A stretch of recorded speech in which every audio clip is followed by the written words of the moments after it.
శ్రీ గురుభ్యో నమః. చిన్ననాటి చందమామ కథలకు స్వాగతం. ఈనాటి కథ శీర్షిక బాదరాయణ సంబంధం. రాసిన వారు కొడుకుల నారాయణ, నర్సీపట్నం. అనగనగా ఒక ఊళ్ళో అప్పం బొట్లు అనే బ్రాహ్మడు ఉండేవాడు. ఆయన ఒకనాడు ఉదయాన్నే చద్దన్నం తిని దూరపు గ్రామంలో ఉండే బంధువులను చూచి వద్దామని బండి మీద బయలుదేరాడు. మిటమిటలాడే మండు టెండలో మధ్యాహ్నం 2 జాములయ్యేసరికల్లా ఆయన ఓ గ్రామం చేరుకున్నాడు. చూడబోతే బంధువుల ఊరు చేరడానికి ఇంకా 4 కోసులున్నదాయే. పొద్దుటనగా తిన్న చద్దన్నం అరిగిపోయి కడుపులో నకనక ఆకలంటుంది. మరి భోజనం మాట ఏమిటి? ఆ చుట్టుపక్కల బంధువులు కాదు కదా, ఎరిగి ఉన్నవాళ్ళైనా కూడా ఎవ్వరూ లేరు. ఏమిటోయ్ పరమేశ్వర, ఇలా వచ్చిందే నా సంగతి అని ఆలోచిస్తూ మరొక 10 గజాల దూరం వెళ్ళేసరికి ఒక రేగి చెట్టు నీడన చిన్న ఇల్లు కనపడ్డాయి. వీధి అరుగుపైన విస్తరాకులు కుట్టుకుంటున్న ఒక బ్రాహ్మడు కూడా కనపడ్డాడు. ఆయనను చూడగానే అప్పం బొట్లకు ఒక ఆలోచన తట్టింది. ఇది బ్రాహ్మల ఇల్లు, సరిగ్గా భోజనాల వేళకే అందుకున్నాను. అయితే ఇక భోజనం సంగతి చూసుకుందాము అని అనుకుని అప్పం బొట్లు రేగి చెట్టు కిందనే బండి విప్పించేశాడు. కానీ ముక్కు మొహం ఎరగని కొత్తవారిని భోజనం పెడతారా అని ఎలా అడగడం? అది పెద్ద మనిషి తరహాగా ఉండదు. ఆ మాటకొస్తే ఇంటివారికి తనకు ఏమిటి సంబంధం ఉన్నది?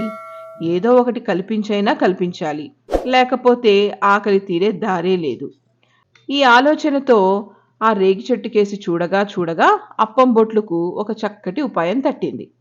నా బండి చక్రాలు లోగడ రేగి కలపతోనే చేయించినట్లు బాగా జ్ఞాపకం. ఈ బ్రాహ్మణ ఇంటి ముందు ఉన్నది కూడా రేగి చెట్టే. నిజానికి పూర్వజన్మ సంబంధం ఏదో ఉండబట్టే ఇప్పుడు మా ఉభయుల మధ్య ఈ బదరికా సంబంధం ఏర్పడింది. బదరిక అంటే రేగి చెట్టు.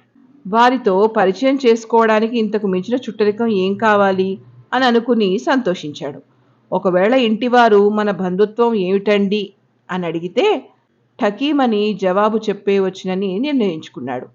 ఈ నిశ్చయంతో అప్పం బొట్లు చరచరా నడవలోకి పోయి బట్టలు విడిచి పాగా కొయ్యకు తగిలించి అంగాస్త్రంతో స్నానానికని నూతి వద్దకు వెళ్ళాడు. అంత చనువుగా ప్రవేశించిన అప్పం బొట్లను చూసి వీధి అరుగు మీద విస్తరాకులు కుట్టుకుంటూ కూర్చున్న ఇంటి యజమాని బహుశా ఆయన తన భార్య వంక బంధువై ఉంటాడని అనుకుని తన పని తాను చూసుకుంటున్నాడు. స్నానం కాగానే మడికట్టుకుని భోజనానికి తయారైన అప్పం బొట్లను చూసి, ఓహో, ఈయన నా భర్త వంక బంధువు కాబోలు, వారే లోపలికి పంపించుంటారు, తగు విధంగా మర్యాద చేయకపోతే బాగుండదు అనుకుని ఇంటావిడ ఏ లోపం రాకుండా భోజనం పెట్టింది. భోజనం అయిన తర్వాత అప్పం బొట్లు నడవలోకి ఖాళీ మంచం పైన పడుకుని బడలిక తీర్చుకున్నాడు. పొద్దు దిగి కొంచెం చల్లబడగానే బట్టలు వేసుకుని ఆయన మళ్ళీ బండి కట్టించాడు. అంత అకస్మాత్తుగా ప్రయాణమైపోతున్న అప్పం బొట్లను ఇంటి యజమాని చూసి ఆశ్చర్యపడ్డాడు. వెంటనే భార్యని పిలిచి, ఆయన నీకు ఏ వరసవాడు?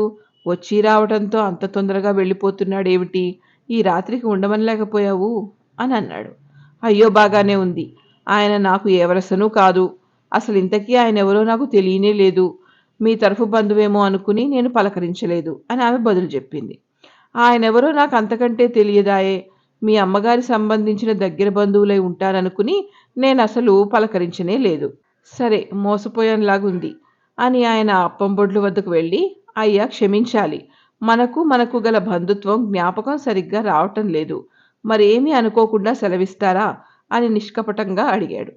దానికి అప్పం బొట్లు చిరునవ్వు నవ్వుతూ, బంధుత్వం లేకేవండి, ఆస్మాకం బదరీ చక్రం, ఉస్మాకం బదరీ తరుహు, బాదరాయణ సంబంధం యాయం యాయం వ్యయం వ్యయ. అంటే మీ ఇంటి ముందు బదరికా వృక్షం ఉంది, మా బండి చక్రాలు బదరికా మానుతో తయారైనవి, మనకు గల బదరీ బాదరాయణ సంబంధం ఇదేను అని బదులు చెప్తూ బండి దోలించుకుపోయాడు. ఈ వింత సంబంధం తెలియగానే దంపతులిద్దరూ తెల్లబోయారు. ఇంతటితో ఈ సరదా కథ సమాప్తం. కథ కంచికి, మనం ఇంటికి.